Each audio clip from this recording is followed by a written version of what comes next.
Salut tout le monde, comment allez-vous? On va partir sur la troisième étape pour refaire tous les changements qu'il y a eu sur le Cobra 220. Le guidon avait été démonté, le support et plein d'autres choses qui avaient été repeints. Là, on va refixer le support guidon qui a été repeint et le guidon qui a été repeint en doré.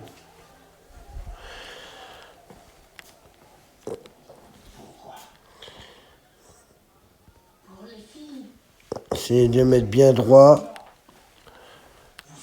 Je pense que après tout cela, je vais sûrement refaire un parallélisme. Comme l'ancien était tordu, donc sinon ça va me le tordre. Là maintenant, on va mettre le support juste au-dessus pour fixer le cache-compteur et le compteur. Lui, je l'ai repeint en noir grisâtre. Je vais desserrer le câble du frein arrière pour avoir un peu de marge. Je l'ai graissé un petit peu, parce qu'il commençait à être rouillé à l'intérieur, à rouler dans les flaques d'eau et à l'humidité. De quoi tout mettre en place, ça va aller tout seul. Et après, on va prendre la clé de 8 et on va refixer tranquille la poignée. On teste si ça glisse bien. Super. On peut refixer la poignée avec une clé de 8. On démêle un peu tout ça. 2 vis avec une clé plate de 8. Là, je les visse à la main et on finira à la clé. Maintenant, on va refixer le bouton de démarrage. Le démarrage feu de détresse, klaxon, quoi. Le bloc complet. Il y a un trou, normalement, dans le guidon. Il faut bien le centrer. Ce qui est le plus chiant avec la peinture. J'avais passé un coup de tournevis dedans, de quoi grossir le trou.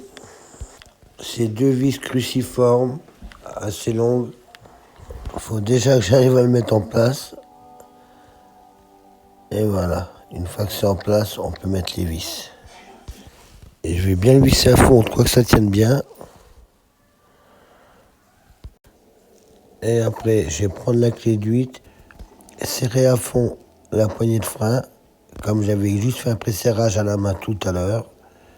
Et voilà, pour que la poignée soit bien droite. Et voilà comment ça fait, plus qu'à mettre la poignée et c'est bon. Maintenant, on va s'attaquer à l'autre côté.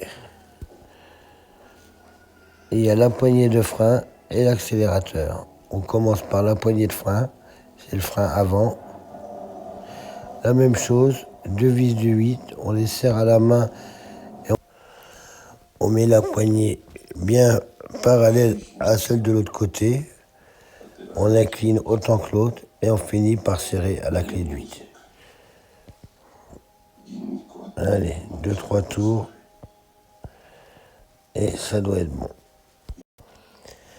Allez, une fois que c'est bon, on va commencer à mettre la poignée d'accélérateur, bien le régler de quoi que ça soit facile, et 2 grandes vis cruciformes, comme de l'autre côté, sur les boutons. C'est la même chose.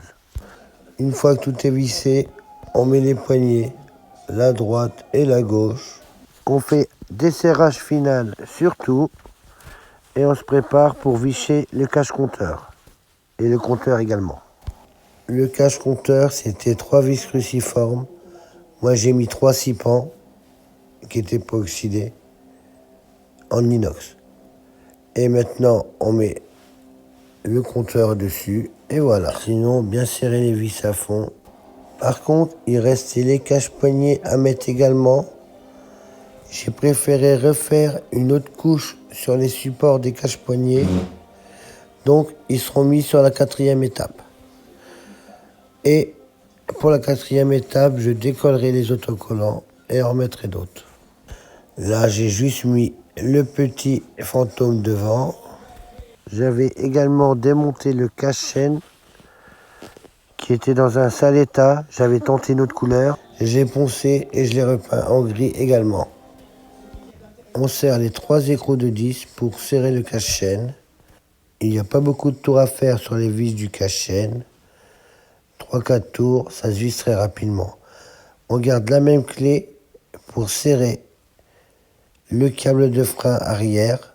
On a détendu quand on l'a changé la poignée et là, on le retend en bas et on retend la poignée. Donc le cache-chaîne a été changé et repeint.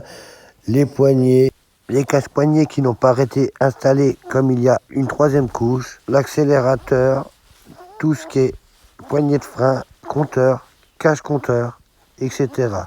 J'ai testé les freins, tout fonctionne. Pensez à liker et à vous abonner. Et dans 10 jours, la 4e étape. Ciao, bye tout le monde.